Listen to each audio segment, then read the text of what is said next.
Civic volunteer শূন্য দিনহাটা পাঁচমাথার মোড়ে তীব্র যানজটে নাজেহাল শহরবাসী। ট্রাফিক সামলাতে পথে নামলো আমজনতা।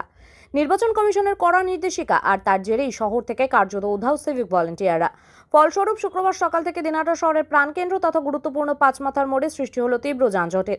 ঘন্টার পর ঘন্টা রাস্তায় আটকে থেকে চরম দুর্ভোগের শিকার হলেন শহরবাসী, ব্যবসায়ী থেকে শুরু করে নিত্যযাত্রীরা। পরিস্থিতি এমন পর্যায়ে পৌঁছায় যে প্রশাসনের নিষ্ক্রিয়তার অভাবে বাধ্য হয়ে যানজট নিয়ন্ত্রণে এবং ট্রাফিক সামলাতে শেষমেশ রাস্তায় নামতে হলো সাধারণ মানুষকে। এমনিতেই দিনহাটা পাঁচমাথার মোড় অত্যন্ত ব্যস্ত একটি এলাকা। স্বাভাবিক দিনগুলোতে সকাল থেকে সন্ধ্যে পর্যন্ত ট্রাফিক পুলিশের পাশাপাশি সিভিক ভলান্টিয়াররাই মূলত এই যানজট নিয়ন্ত্রণের গুরুদায়িত্ব সামলে থাকেন। শহরের অন্যান্য এলাকাতেও ট্রাফিক ব্যবস্থা সচল রাখতে তাদের ভূমিকা অনস্বীকার্য, কিন্তু বর্তমানে নির্বাচন কমিশনের নির্দেশ অনুযায়ী ভোটের কাজে বা ডিউটিতে সিভিক ভলান্টিয়ারদের রক্ষা থেকে বিরত থাকছে প্রশাসন।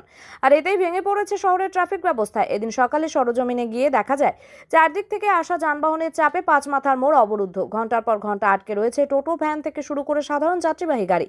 আটকে থাকা এক টোটো চালক আশিক মিয়া ক্ষোভ উগড়ে দিয়ে বলেন, আধ ঘন্টা ধরে আটকে আছি, রাস্তায় কোনো ট্রাফিক পুলিশ বা সিভিক ভলান্টিয়ার নেই, সাধারণ মানুষকেই এখন সব করতে হচ্ছে। প্রশাসনের দেখা না পেয়ে পরিস্থিতি স্বাভাবিক করতে উদ্যোগী হন স্থানীয় ব্যবসায়ী এবং রিক্সা ও ভ্যান চালকরা। ওষুধের দোকান ব্যবসায়ী এক ব্যক্তি নিজের কাজ ফেলে রাস্তায় নেমে ট্রাফিক নিয়ন্ত্রণ করতে শুরু করেন। তিনি বলেন, পরিস্থিতি এতটাই খারাপ যে বাধ্য হয়ে আমাদেরই রাস্তায় নামতে হলো। প্রশাসনের যে কাজ সেটা এখন সাধারণ মানুষকে করতে হচ্ছে। অনেকক্ষণ ধরে এই অবস্থা। দীর্ঘক্ষণ যানজটে আটকে থাকা ভ্যান চালক বিশু দেবনাথের গলাতেও শোনা গেল একই আক্ষেপ। তিনি বলেন, 2 ঘন্টা ধরে এখানে জ্যাম ক্লিয়ার করার চেষ্টা করছি। রিক্সা বা ভ্যান চালকদের যদি ট্রাফিক কন্ট্রোল করতে হয় তাহলে প্রশাসনের কি দরকার? এই ঘটনা ফের একবার প্রশ্ন তুলে দিল প্রশাসনের বিকল্প ব্যবস্থা গ্রহণ নিয়ে। নির্বাচনের কারণে যদি সিভিক ভলান্টিয়ারদের ট্রাফিক ডিউটি থেকে সরিয়ে দেওয়া হয়, তবে শহরবাসীকে যানজটের হাত থেকে বাঁচাতে কেন পর্যাপ্ত পুলিশ কর্মীর ব্যবস্থা করা হলো না? সাধারণ মানুষের দাবি, প্রশাসন অবিলম্বে এই বিষয়ে হস্তক্ষেপ করুক এবং শহরের ট্রাফিক ব্যবস্থা স্বাভাবিক করতে প্রয়োজনীয় পদক্ষেপ গ্রহণ করুক। ট্রাফিক পুলিশ নাই, আজকে সিভিকও নাই, কি করা যাবে?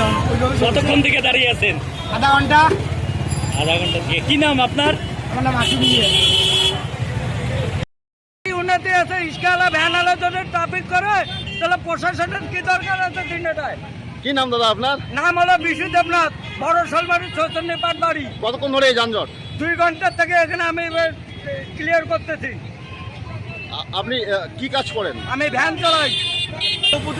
যে অবস্থা, আপনি এমনি কি কাজ করেন? কি কাজ করেন? আমি তো এমনি ওষুধের ব্যবসা করি, আমার ওষুধের দোকান আছে। এসে আপনি নিয়ন্ত্রণ করছেন ট্রাফিক। উপায় নেই, দেখেন পরিস্থিতি দেখে এটা করতে লাগে। কতক্ষণ থেকে এরকম? প্রশাসনের কাজ সেটা আমাদের করা লাগে। কতক্ষণ থেকে এরকম হচ্ছে?